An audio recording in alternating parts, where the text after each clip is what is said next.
Shalom, selamat malam Bapak Ibu Saudara-saudari yang terkasih di dalam nama Tuhan Yesus Kristus. Bagaimana kabar saudara pada malam hari ini? Kami berharap bahwa kita semuanya berada di dalam kesehatan ilahi, di dalam berkat ilahi, dan kita bisa mengetahui dan menyadari bahwa segala sesuatu yang kita miliki pada saat ini itu adalah berkat dari kasih karunia Tuhan yang melimpah di dalam kehidupan kita. Nah, pada kesempatan pada malam hari ini kita akan melanjutkan Bible study kita di dalam 1 Korintus pasalnya yang ke-12. Dan kita akan segera mendengarkan penjabarannya dari Pastor Paul, dan juga kita akan dibantu dengan Pastor Iskandar untuk menerjemahkan juga. Dan sebelum kita mulai, mari kita berdoa.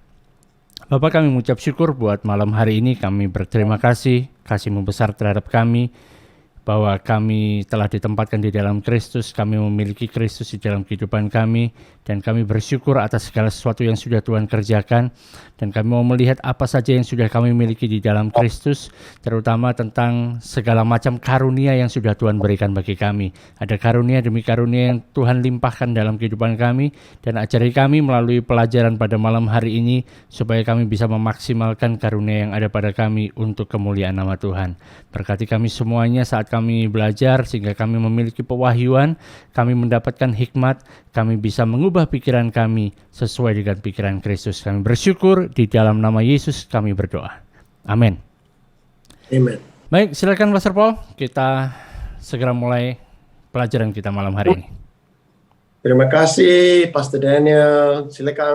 Silakan Pastor Iskandar.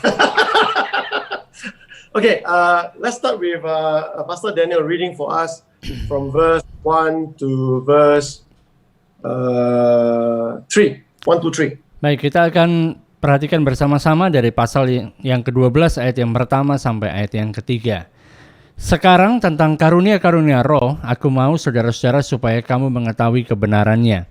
Kamu tahu bahwa pada waktu kamu masih belum mengenal Allah, kamu tanpa berpikir ditarik kepada berhala-berhala yang bisu. Karena itu, aku mau meyakinkan kamu bahwa tidak ada seorang pun yang berkata-kata oleh roh Allah, dapat berkata, terkutuklah Yesus, dan tidak ada seorang pun yang dapat mengaku Yesus adalah Tuhan selain oleh Roh Kudus. So here you find that the Apostle Paul has gone into about spiritual gift in the Gentile churches. Sekarang kita temukan bahwa Rasul Paulus mulai membahas tentang karunia-karunia roh di dalam gereja atau jemaat yang terdiri dari bangsa-bangsa lain. Last week we deal with the church coming together and how they behave as a body. Dan minggu lalu kita sudah membahas tentang bagaimana saat jemaat ini berkumpul bersama dan bagaimana tingkah laku mereka sebagai satu tubuh. Okay, when the church came together, chapter 11, Paul says there are divisions, and so like I said, after 2,000 years, we still have divisions. So the Apostle Paul dealt with that. He also dealt with how they eat and also about the Holy Communion. Dan saat para anggota jemaat ini berkumpul, seperti yang dikatakan oleh Rasul Paulus, pada zaman itu 2000 tahun yang lalu ada perpecahan, dan sampai sekarang pun tetap ada juga perpecahan. Kemudian Rasul Paulus membereskan tentang hal itu. Rasul Paulus juga bicara tentang bagaimana cara mereka makan dan juga bagaimana cara mereka melakukan perjamuan kudus. Okay, we have done with all about the hair, the covering. So right now, Paul says that all this is also because they are pagans or they are people who don't know God.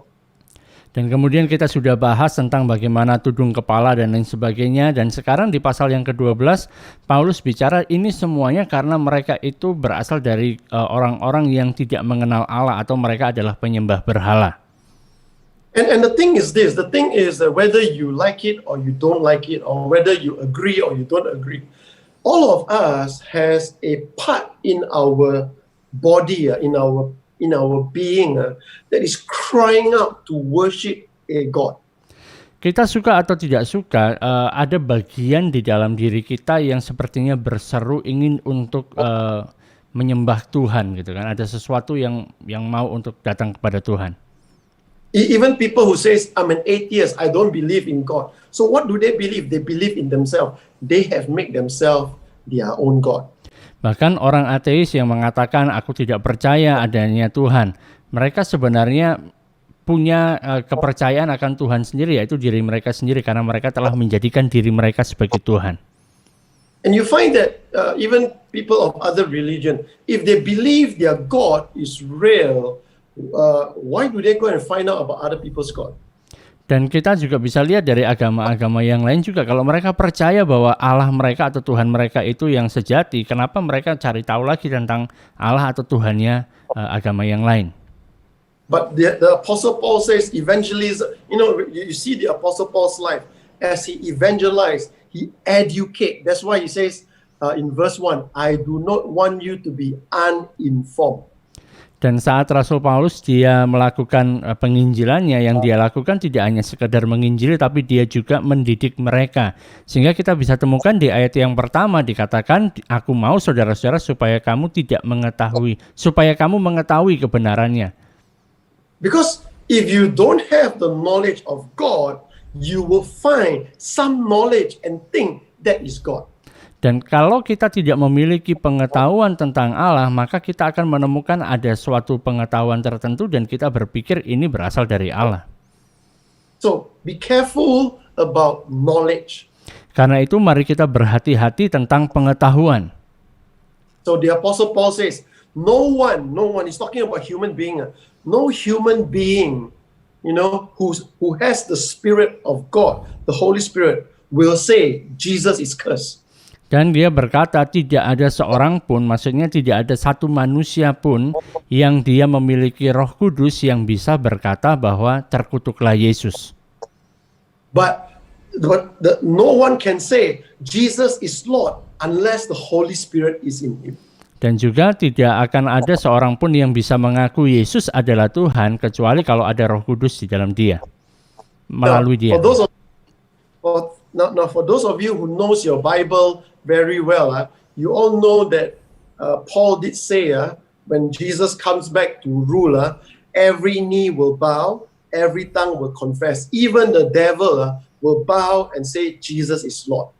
Dan bagi saudara yang mengetahui Alkitab saudara akan temukan bahwa Paulus juga mengatakan bahwa saat Yesus datang kembali, maka semua lutut akan bertelut, semua lidah akan mengaku bahwa Yesus adalah Tuhan. Bahkan iblis pun akan melakukan hal yang sama.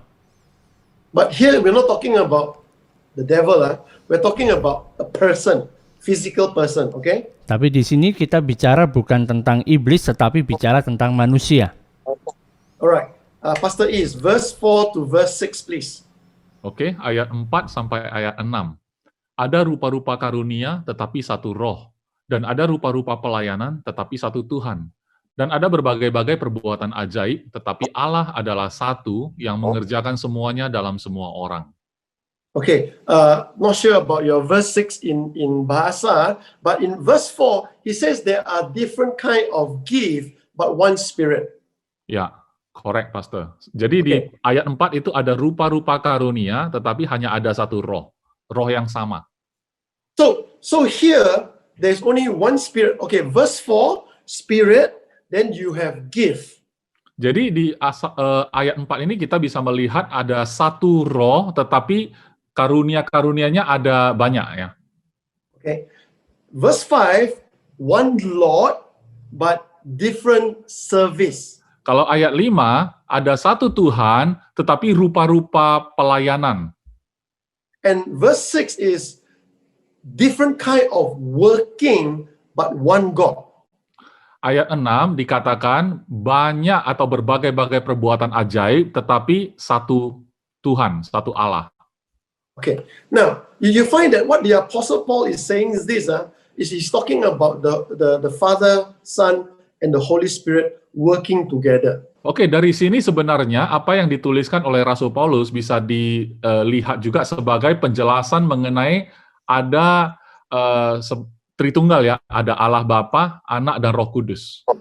Alright, and if you look it carefully, it starts with gift, service, works. Kalau kita perhatikan baik-baik, itu dimulai dari karunia, pelayanan, baru perbuatan atau pekerjaan. Okay, but actually, if you turn it the other way, it is, okay, if you turn it from give, service, work, so your gifting is for you to serve. Jadi kalau kita perhatikan, dia sebut karunia terlebih dahulu, supaya apa? Supaya berikutnya bisa melakukan pelayanan. And when you serve, that is your work. Nah, kalau kita sudah masuk dalam pelayanan tersebut, itulah yang disebut perbuatan atau pekerjaan kita. Now, therefore, your gifting to serve is your work, but it is not your strength, it is by the Holy Spirit. Jadi kalau kita dengan karunia yang kita miliki dan kita lakukan pelayanan sebagai pekerjaan kita, maka kita tidak melakukan itu dengan kekuatan kita, karena itu bersumber dari Tuhan sendiri. So it's not by might, nor by power, but by the Holy Spirit. Jadi bukan oleh kuat dan gagah kita, tetapi oleh karena roh itu. But if you turn it the other way around, work, serve, give, it is the work of God for you to serve through His gifting. Jadi kalau kita balik urutannya, maka kita bisa melihat bahwa pekerjaan yang kita lakukan sebagai pelayanan kita, itu adalah menggunakan karunia-karunia kita. Okay, so if you turn it if you read from verse 4 is give, service, work, but if you turn it the other way, it's actually God working through you. Work by serving through your gifting. Jadi kalau urutan dari ayat 4 itu ada karunia, kemudian pelayanan, kemudian pekerjaan, kita balik kembali, kan Tuhan yang mengerjakan itu semua. Artinya, dalam pekerjaan yang kita lakukan, sebenarnya Allah yang mengerjakannya melalui kita atau dalam kita. Kemudian, itu merupakan pelayanan dengan melalui rupa-rupa karunia yang diberikan oleh roh itu.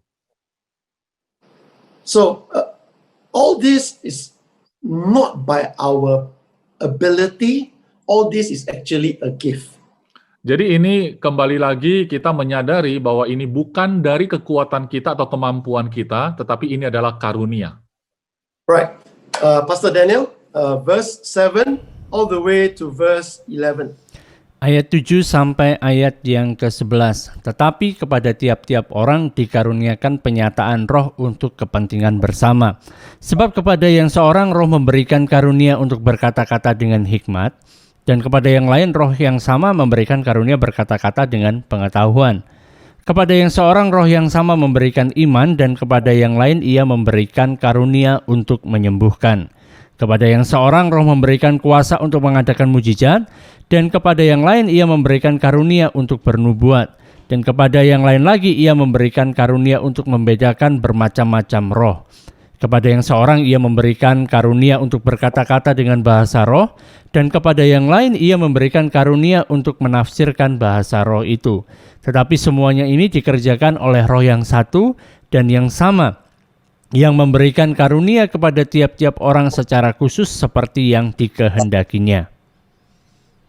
So, just now Pastor Is helped us to read, right? He talks about the first verse 4 is all about gifting. Here from verse 7 to verse 11, it talks about what are the gift that the Holy Spirit give us. Tadi waktu Pastor Iskandar mulai membaca di di ayat yang keempat itu bicara tentang berbagai macam karunia roh, dan mulai dari ayat 7 sampai seterusnya ini kita bicara tentang apa saja karunia-karunia itu. So there are 9 gift mentioned here. Ada 9 karunia yang disebutkan di sini. Alright, there is wisdom, there is knowledge. Ada hikmat, ada pengetahuan. Okay, there is faith, there is gift of healings. Ada iman, ada karunia untuk menyembuhkan. There is workings of miracles. Ada kuasa mengadakan mujizat. There is prophecy, discerning of spirit. Ada bernubuat, memberikan karunia untuk membedakan bermacam roh. And then there is speaking in tongues and interpretation of tongues. Kemudian berkata-kata dengan bahasa roh dan menafsirkan bahasa roh. Now, I basically split them into 5 categories. Some people split them into 3. I put them into 5 categories. Pada dasarnya saya masukkan dalam 5 kategori. Ada orang-orang yang membaginya menjadi 3 kategori. The first one is wisdom and knowledge. Yang pertama adalah hikmat dan pengetahuan. Talks about your wisdom, and then you must have knowledge. If you want to have wisdom, you must have knowledge, right? bicara tentang hikmat saudara, dan saudara harus punya pengetahuan kalau ingin punya hikmat. If you say you're wise but you have no knowledge, okay, God help you, okay? Kalau saudara mengatakan saudara itu bijaksana tapi tidak punya pengetahuan, ya itu berarti mujizat dari Tuhan. So the second group is faith and gifts of healing. It's not one gift, it's many gifts of healing. Dan berikutnya adalah iman dan juga karunia-karunia untuk menyembuhkan. Jadi karunia untuk menyembuhkan bukan cuma satu, ada berbagai macam karunia untuk menyembuhkan. You know, I find this very interesting. I find that in the medical world, not one doctor knows all sorts of diseases. They are specialized in certain area of the body. Saya temukan ini menarik kalau misalnya kita lihat dalam dunia kedokteran, kita lihat bahwa tidak semua dokter itu tahu tentang segalanya. Maka ada dokter-dokter spesialis yang mengetahui satu bagian tertentu di dalam tubuh. Right? Some are specialized with the eyes, some are specialized with the heart, some are specialized with the ears or whatever. Ada yang spesialisasinya mata, ada yang jantung, ada yang lain sebagainya, berbagai macam spesialis. When I went to see the specialist for the brain, they said I got no brain. Saat saya ketemu sama spesialis otak, mereka bilang saya nggak punya otak. So I got no problem because no brain. Jadi saya nggak punya masalah karena nggak punya otak. Alright. So the third category is the workings of miracles. Dan kemudian kategori yang ketiga adalah untuk mengadakan mujizat. It's a stand-alone for me. I put it as a stand-alone. Bagi saya buat ini menjadi satu hal yang tersendiri, kuasa untuk mengadakan mujizat. And then prophecy and discerning of spirit is the fourth group. Kemudian kelompok yang keempat adalah nubuatan dan membedakan bermacam-macam roh. And lastly is speaking in tongues and interpretation of tongues. Dan yang terakhir adalah bicara bahasa roh dan menafsirkan bahasa roh. If you look at the first two, wisdom and knowledge, and the last two, speaking in tongues and interpretation of tongues, it has to do with the mind and your mouth. Kalau kita melihat yang pertama, dua yang pertama dan dua yang terakhir, bicara hikmat dan pengetahuan dan juga bicara bahasa roh dan juga menafsirkan bahasa roh, itu berkaitan dengan pikiran kita dan juga dengan mulut kita. Okay, what I find interesting is that the way the Apostle Paul lists the 9 gifts of the Holy Spirit here, the way he lists it, it starts with the mouth, it ends with the mouth. Yang saya temukan menarik yang dilakukan oleh Rasul Paulus di sini saat dia menyebutkan karunia-karunia roh ini dimulai dengan mulut dan diakhiri juga dengan mulut. Okay, I mean, if you say you're wise, you can't sit down there and say, no, nobody know what you know, okay? Jadi tidak mungkin kalau saudara itu adalah orang yang bijaksana, yang berhikmat, dan kemudian saudara cuma duduk diam di sana dan nggak ada yang tahu. Now, we will not go into all the description of the giftings and all that, because just understand that this is the only 9 gifts that the Apostle Paul listed in this letter. Kita tidak akan membahas secara detail masing-masing karunianya, dan kita harus tahu bahwa ini hanyalah sekedar 9 karunia yang dituliskan oleh Rasul Paulus di dalam surat ini. In other letters, he actually listed other gifts. Dan di dalam surat yang lain, dia menuliskan ada berbagai karunia yang lainnya lagi. But verse 11 says, all this work is one and the same Spirit, and he distribute to each one just as he determines. Tapi di ayat yang ke-11 dikatakan semua karunia itu dikerjakan oleh roh yang satu dan yang sama, dan dia memberikan karunia ini kepada setiap orang seperti yang dikehendakinya. So just like healing, you talk about the doctors. Some Christians in their healing gift, they are very good in specific areas. Some people are very good with cancer. Sama seperti dunia kedokteran lah, ada para spesialis masing-masing, dan di dalam bicara tentang kesembuhan ada beberapa orang yang memang mereka punya spesialisasi untuk kesembuhan kanker misalnya. You know, I know one. I personally know one pastor. If you have shoulder pain or you got fractured leg, don't go to him. He doesn't know how to heal you. Saya mengenal seorang pastor, dan kalau misalnya saudara mengalami cedera di bahu atau mungkin ada yang tulang yang patah, jangan pergi sama dia. Dia nggak tahu bagaimana cara menyembuhkannya. But he's very good with cancer. Tapi dia hebat sekali saat bicara tentang kanker.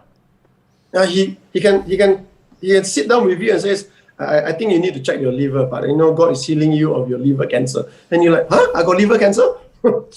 Dia bisa duduk sama saudara dan mengatakan, kamu perlu cek ke dokter, kayaknya kamu ada kanker di hati, dan tapi Tuhan sedang menyembuhkan kamu. Nah, jadi orang itu jadi kaget. He's very strong with that particular disease. Jadi dia sangat kuat di dalam penyakit yang satu itu. Now, why is it that way? I don't know. Mengapa demikian? Saya nggak tahu.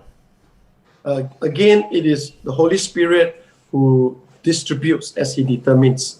Sekali lagi, ini merupakan Roh Kudus yang membagi-bagikannya seperti yang Dia inginkan. Okay, Pastor Is, help me with verse 12 all the way to verse. Let's see, verse 12 to verse 17.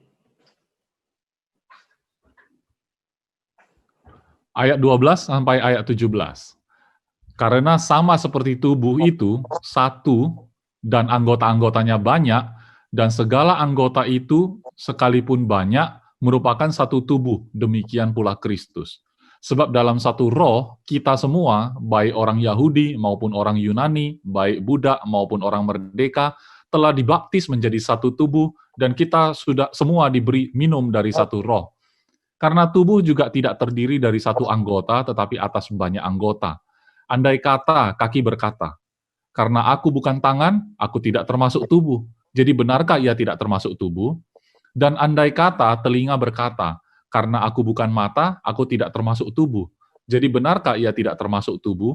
Andai kata tubuh seluruhnya adalah mata, di manakah pendengaran? Andai kata seluruhnya adalah telinga, di manakah penciuman?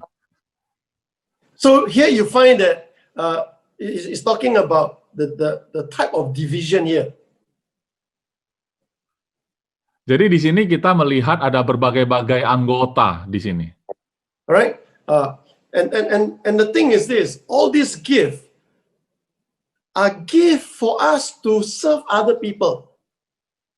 Di sini kita melihat semua karunia yang ada pada kita itu ditujukan untuk digunakan untuk melayani orang lain. And the thing is, you have that gift by the will of God, not to promote yourself. It's the gift is actually to complement other giftings in the body.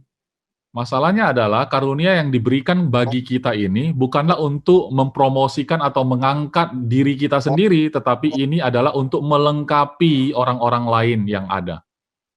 Many years ago, when I taught this in a Bible school, it turned out to be a horror story. Beberapa tahun yang lalu pada saat saya mengajar ini di Bible School, saya entah bagaimana ceritanya berubah menjadi kisah horor. You know, I said, can you imagine? I tell the students, and these are very young students. Can you imagine? One of you is only an eye, and then you come in, the eye coming into the classroom, and another is a ear, and the ear coming into the classroom. Waktu itu ada murid yang masih muda ya, murid-muridnya masih muda-muda. Saya suruh mereka membayangkan. Coba bayangkan kamu ini seluruh tubuh kamu adalah mata, sebagai mata ya. Masuk ke dalam ruang kelas untuk belajar, kemudian yang lain itu ada satu yang jadi telinga. Cuman telinga masuk ke dalam kelas. Jadi horor ya. After that, the principal tell me not to use the example. Akhirnya kepala sekolahnya bilang next time atau lain kali jangan pakai contoh begitu lagi. Unfortunately for me, there was no more next time. sayangnya nggak ada lagi lain kali. So the thing is that whether you are speaking in tongues, you're very good in hearing God in tongues or interpreting or healing, understand that there is no such thing as a higher gift or a lower gift.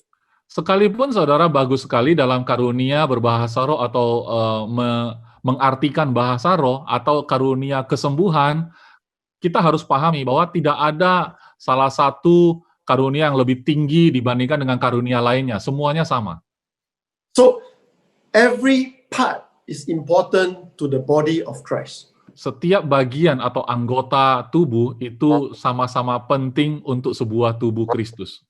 I share this in my leadership training a lot, that church is not 10 people. Let's say there are 10 of you.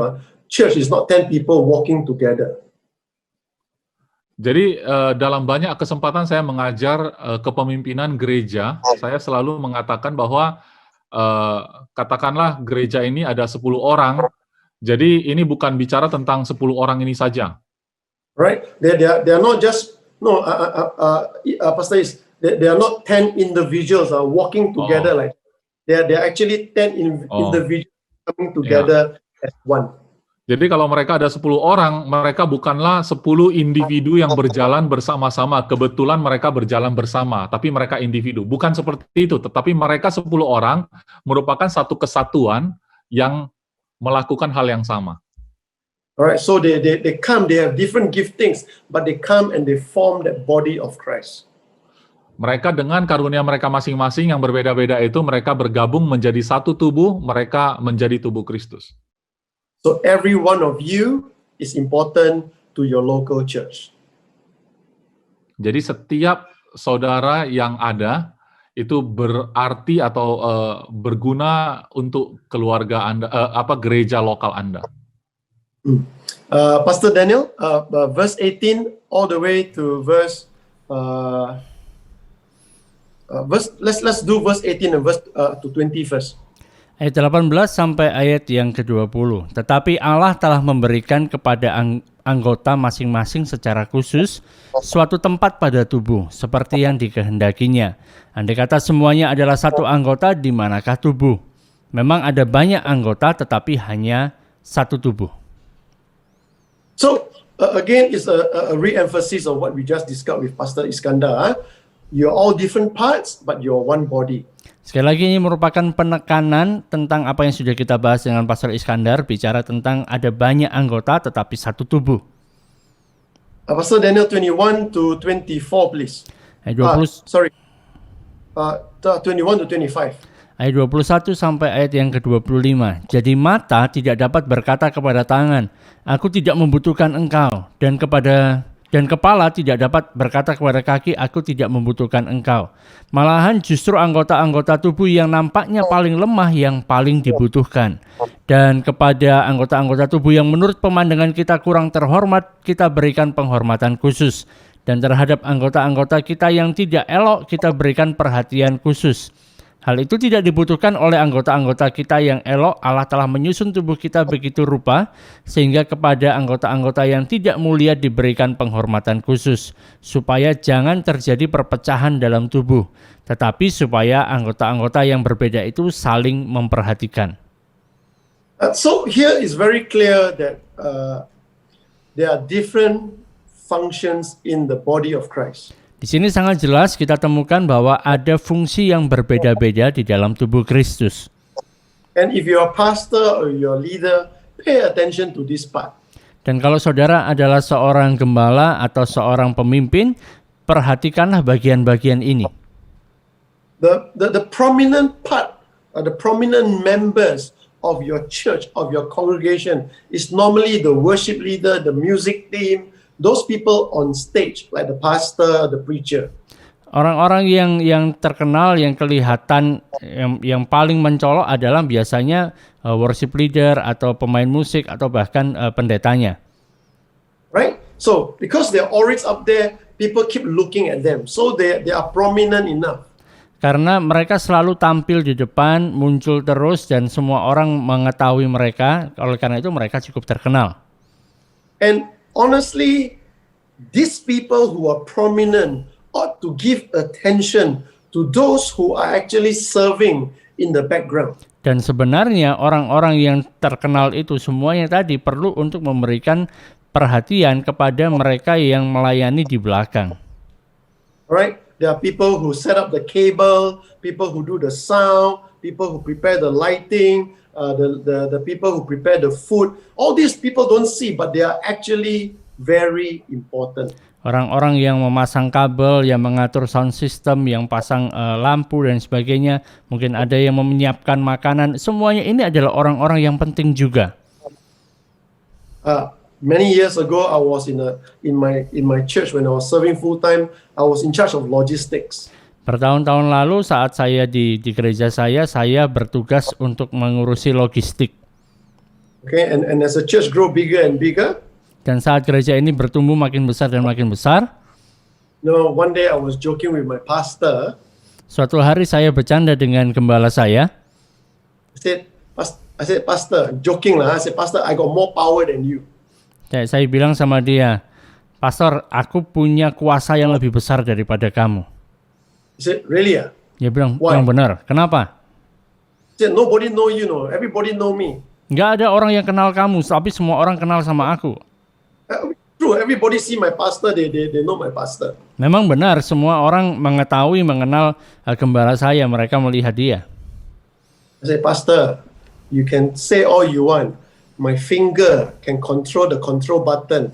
If I press it off, whatever you say, nobody can hear. Ya, saya bilang, Pastor, kamu bisa ngomong apapun juga, tetapi saya punya dengan satu tombol saja, saya bisa membuat apapun yang kamu dengarkan, yang kamu bicarakan, tidak ada orang yang bisa mendengar.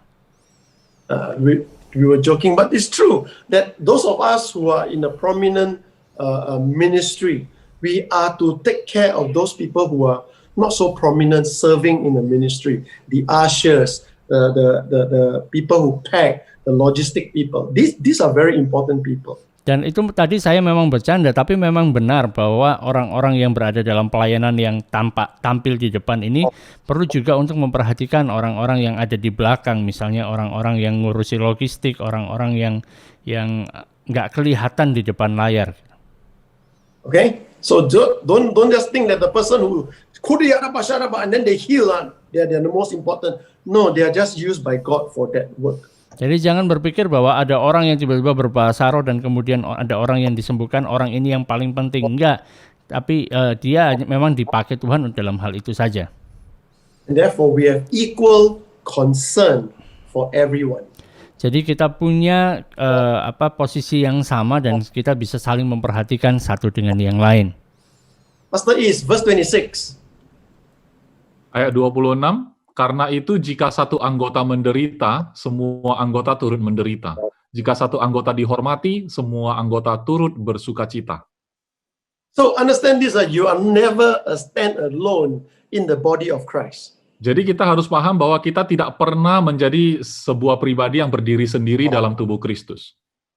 The head cannot tell the finger, you are not part of me.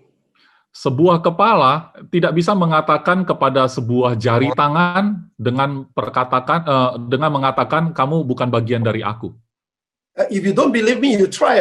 You take a scissors and cut your finger. You see whether the eyes will start crying or not. Bagi Anda yang tidak percaya, coba ambil gunting, coba putuskan jari tangan, coba lihat di kepala kita ada mata, bisa mengalir air mata enggak itu? Right? So we are all part of the same body. Jadi kita semua adalah bagian atau anggota dari sebuah tubuh yang sama. When God bless you, we should all be happy with you. Pada saat saudara diberkati, kita semua yang menjadi anggota dari satu tubuh itu harusnya merasakan turut berbahagia. And when you suffer loss, maybe a family member is very sick or a family member pass away, we suffer with you. Tapi pada saat ada salah satu dari antara kita yang kehilangan seorang anggota keluarga, kehilangan seseorang itu sebuah kabar duka cita, maka kita semua juga menderita duka cita yang sama bersama dengan engkau. Pastor Is, verse 27, verse 28, please. Ayat 27 dan 28, Kamu semua adalah tubuh Kristus dan kamu masing-masing adalah anggotanya. Dan Allah telah menetapkan beberapa orang dalam jemaat, pertama sebagai rasul, kedua sebagai nabi, ketiga sebagai pengajar, selanjutnya mereka yang mendapat karunia untuk mengadakan mujizat, untuk menyembuhkan, untuk melayani, untuk memimpin, dan untuk berkata-kata dalam bahasa roh. You find that these giftings here very different from the giftings that the Apostle Paul wrote in Ephesians.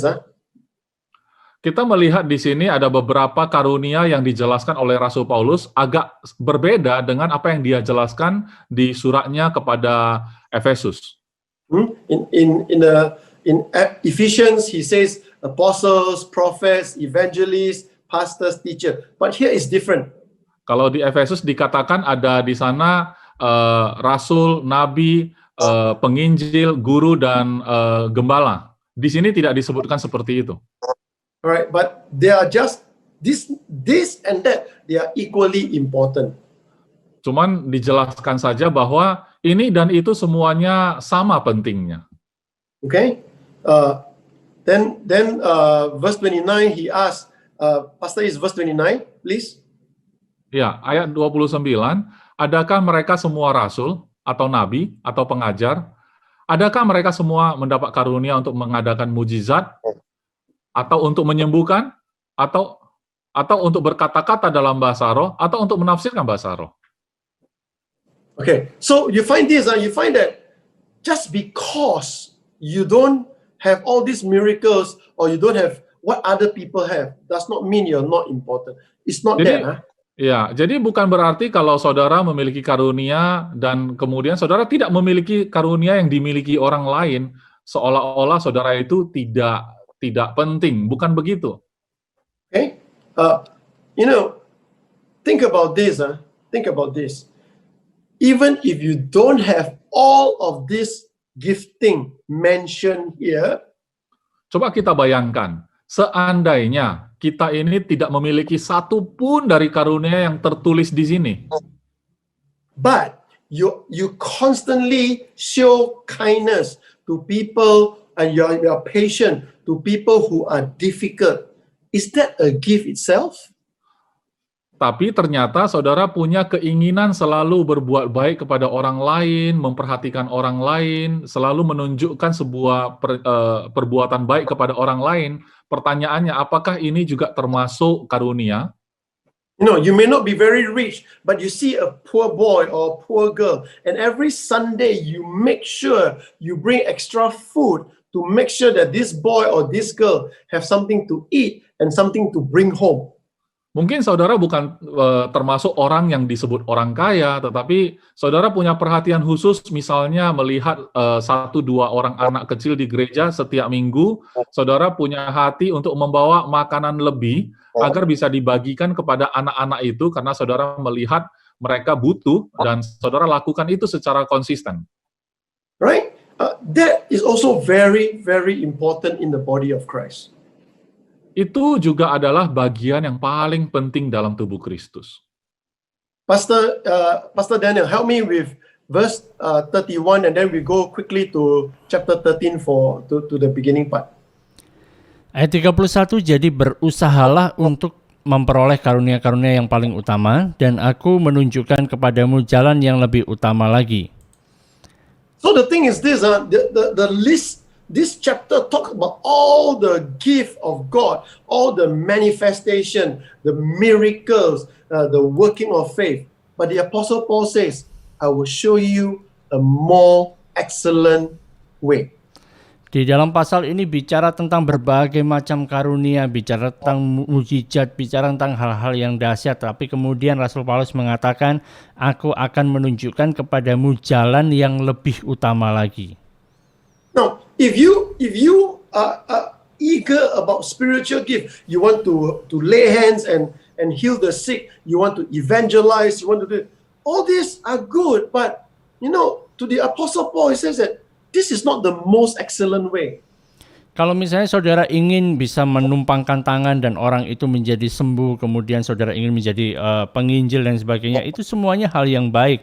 Tapi bagi Rasul Paulus itu bukanlah suatu hal yang paling utama. Dan karena itu Paulus mau menunjukkan jalan yang paling utama seperti apa. And let's go to chapter 13, and I'm going to ask Pastor Daniel in closing to read from verse 1 to verse 3. Verse 1 to verse 3. Kita lihat di pasal yang ke-13 ayat 1 sampai ayat yang ke-4, 3, verse 3. Ayat 1 sampai ayat yang ketiga. Sekalipun aku dapat berkata-kata dengan semua bahasa manusia dan bahasa malaikat, tetapi jika aku tidak mempunyai kasih, aku sama dengan gong yang berkumandang dan canang yang gemerincing. Sekalipun aku mempunyai karunia untuk bernubuat dan aku mengetahui segala rahasia dan memiliki seluruh pengetahuan, dan sekalipun aku memiliki iman yang sempurna untuk memindahkan gunung, tetapi jika aku tidak mempunyai kasih, aku sama sekali tidak berguna. Dan sekalipun aku membagi-bagikan segala sesuatu yang ada padaku, bahkan menyerahkan tubuhku untuk dibakar, tetapi jika aku tidak mempunyai kasih, sedikit pun tidak ada faedahnya bagiku. So here you find in this first 3 verse, and we'll end here. Paul is talking. If I can do everything like I just described, we just talked about chapter 12. If I can do all these things, move mountains, this, that, wow, people go wow. But he says, if I have no love, I am nothing. Rasul Paulus mengatakan kalau aku bisa melakukan semua hal itu tadi seperti yang ada di dalam pasal yang ke-12. Misalnya bisa memindahkan gunung juga. Tetapi kalau aku tidak memiliki kasih, maka aku nggak berguna. You know, chapter 13 is very unique because the Apostle Paul, especially in the first 3 verse, is describing himself.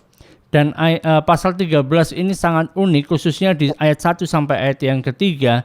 Ini Rasul Paulus sedang bicara tentang dirinya sendiri. And does he speak in tongues? Does he pray in tongues? Does he have the gift of prophecy? He has. Apakah dia berbicara bahasa roh? Apakah dia mempunyai karunia untuk bernubuat? Dia punya semuanya itu. Does he have the understanding of mystery? He shared what? The mystery hidden from ages ago has now been revealed. So he has all this mystery, all this knowledge, and he has a faith to do things that many people don't have. Dan apakah dia mempunyai segala rahasia? Ya, kan dia yang menyampaikan rahasia yang tersembunyi selama berabad-abad lamanya. Dia punya rahasia itu, dia punya pengetahuan, dan dia juga punya iman yang untuk melakukan hal-hal yang tidak bisa, yang orang lain tidak mau untuk melakukannya. And then in verse 3 he says that we talked earlier in the earlier chapters. Paul says that everything I need, I use my own hand. In fact, I use my own hand to earn money, to give to the poor and all that. He said, so all these 3 verses, the first 3 verses, is actually describing the Apostle Paul himself. Dan tentang ayat yang ketiga, di ayat-ayat yang sebelumnya kita temukan bahwa aku bekerja keras dengan tanganku sendiri untuk mencukupi kebutuhanku dan untuk memberi untuk orang-orang yang membutuhkan. Jadi di dalam ketiga ayat ini, ayat 1 sampai ayat yang ketiga, Rasul Paulus sedang membicarakan tentang dirinya sendiri. So, it's very interesting that after all the listing that he talks in chapter 12, chapter 13, the first 3 verse, he puts all this on himself and says, hey, the most important thing is to come. Dan setelah daftar panjang yang ada di dalam pasal yang ke-12 dan kemudian di pasal yang ke-13, 3 ayat yang pertama dia mengatakan bahwa semuanya ini ada padaku, dan dia mengatakan, sorry pastor, it's what? I don't know which part are you now. The last part. Okay, so, after chapter 12, okay, I'll go step by step. Okay. After chapter 12, listing all the giftings and all that. Setelah pasal yang ke-12, dia memberikan daftar semua karunia yang ada. And the Apostle Paul actually feels all of that. Dan Rasul Paulus memiliki semuanya itu. And then he comes to the first 3 verses in chapter 13. He's actually describing himself because he have done all of that. Dan di dalam pasal yang ke-13, di ayat 1 sampai ayat yang ketiga, dia sedang menggambarkan dirinya sendiri karena semua itu dia sudah lakukan sendiri. He's basically saying this, all these are good, but they are actually useless if you miss the most important part. Dia mengatakan bahwa semua hal itu adalah hal yang baik, tetapi semuanya itu tidak akan ada gunanya kalau kamu gagal memiliki yang satu ini. Alright? And the most important part, we talk next week. Dan yang paling penting ini akan kita bahas minggu depan. And therefore, I return to Pastor Daniel to conclude. Thank you, Pastor Daniel. Dan karena itu jangan lupa untuk tetap mengikuti Bible Study hari Kamis minggu depan jam 8 malam waktu Indonesia Barat untuk menemukan apakah yang paling utama, apakah yang paling penting yang mengatasi semua karunia. Karena saudara bisa punya segala macam karunia, saudara bisa membangkitkan orang mati sekalipun, tapi kalau tidak memiliki yang satu ini, nggak ada gunanya. Oke, jangan lupa ikuti Bible Study setiap hari Kamis jam 8 malam di Facebook page AGF dan juga melalui Zoom Meeting. Dan kita akan masuk di dalam sesi tanya jawab melalui Zoom Meeting. Silakan saudara bisa bergabung bersama-sama dengan kami dan kami akan dengan senang hati menjawab pertanyaan kalau ada pertanyaan. Kalau tidak ada, maka kita akan doa tutup di sana, oke? Kita tidak akan berdoa tutup di sini, tapi doa tutupnya di Zoom Meeting. Bagi saudara yang tidak mengikuti, silahkan berdoa sendiri, karena ada Roh Kudus yang sama, karena kita semuanya ada dalam satu tubuh. Oke, sampai jumpa dalam kesempatan berikutnya, hari Kamis yang akan datang, jam 8 malam waktu Indonesia Barat, dan Tuhan Yesus memberkati.